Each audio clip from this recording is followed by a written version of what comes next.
গোলটেবিল বৈঠক থেকে 17 অক্টোবর পর্যন্ত সরকারকে সমান সময় দেওয়া হয়েছে। এর মধ্যে দাবি আদায় না হলে কঠোর আন্দোলনে হুঁশিয়ারি দেওয়া হয়েছে। সভায় সভাপতি করেন মোহাম্মদ মাহবুর রহমান, সঞ্চালক ছিলেন এম জীবন। আপনারা ইতিমধ্যে অবগত রয়েছেন যে বিভিন্ন পর্যায়ে বিভিন্ন দপ্তর থেকে আউটসোর্সিং ভিত্তিক যারা চাকরি করতেছেন তারা বিভিন্নভাবে চাকরি স্থায়ীকরণের জন্য আন্দোলন কিংবা বিভিন্ন কর্মসূচি পালন করেছেন বা করতেছেন চাকরি রাজস্বকরণের জন্য। তবে এরই মধ্যে গণসংহতি আন্দোলনের প্রধান সমন্বয়কারী জোনায়েদ সাকি বলেন, আউটসোর্সিং কর্মচারীরা ভয়ানক বৈষম্য শিকার বলে মনে করেন তিনি বলেন, বৈষম্যহীন বাংলাদেশে গড়ার নতুন যাত্রায় অধিকারের এই চরম বৈষম্য কোনোভাবে চলতে পারে না। তার আগে বলে রাখি, আপনি যদি আউটসোর্সিং কর্মকর্তা কর্মচারী হয়ে থাকেন তাহলে আউটসোর্সিং এর সকল আপডেট তথ্য পেতে আমার চ্যানেল সাবস্ক্রাইব করে রাখুন। সঠিক তথ্য পেতে সম্পূর্ণ ভিডিওটি না টেনে ভালো করে দেখুন। এই সংক্রান্ত বিস্তারিত তথ্য আজকের ভিডিওতে। চলুন শুরু করি।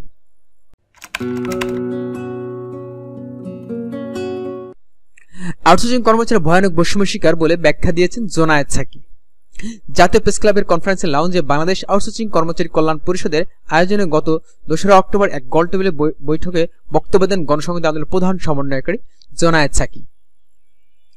আউটসোর্সিং কর্মচারীরা ভয়ানক বৈষম্যের শিকার বলে মনে করেন গণসংহতি আন্দোলনের প্রধান সমন্বয়কারী জোনায়েদ সাকি।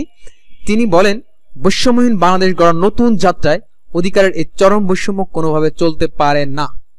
সরকারি প্রতিষ্ঠানগুলোতে ঠিকাদারের মাধ্যমে আউটসোর্সিং কর্মচারীদের চাকরি নিশ্চয়তার উল্লেখ করেন। কোনো কর্মঘণ্টা নেই, মনগড়া বেতন, কোনো ভাতা নেই।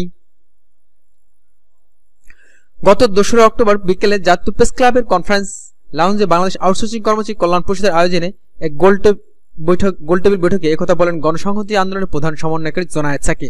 আরও উপস্থিত ছিলেন সাংবাদিক আশরাফ কায়সার, মাসুদ কামাল, বাংলাদেশ সরকারি 4র্থ শ্রেণী কর্মচারী নেতা মোহাম্মদ আজিম সহ অনেকেই। সভা থেকে অবিলম্বে সরকারি নীতিমালার 3(8) ধারা অনুযায়ী সরাসরি প্রতিষ্ঠানের মাধ্যমে নিয়োগ, ইতিমধ্যে যারা কাজে নিযুক্ত তাদের নিয়ে কর্মচারী পুল গঠনের দাবি জানানো হয়। সভায় আরও উল্লেখ করা হয়, প্রকল্প শেষ হলে নতুন প্রকল্পে এই পুল দিয়ে যাতে নিয়োগ দেওয়া হয় সে ব্যবস্থা চালু করতে হবে। গোলটেবিল বৈঠক থেকে 17 অক্টোবর পর্যন্ত সরকারকে সমান সময় দেওয়া হয়েছে। এর মধ্যে দাবি আদায় না হলে কঠোর আন্দোলনে হুঁশিয়ারি দেওয়া হয়েছে।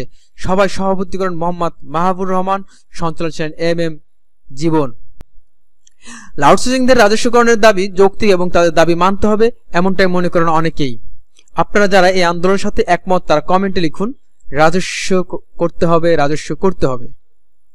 প্রিয় ভিউয়ার, সবার আগে তথ্য পেতে চ্যানেলটি সাবস্ক্রাইব করে রাখুন, লাইক, কমেন্ট ও শেয়ার করতে ভুলবেন না। আপনার কোনো সুনির্দিষ্ট মতামত থাকলে জানাতে পারেন কমেন্টে। আজ এখানে শেষ করছি।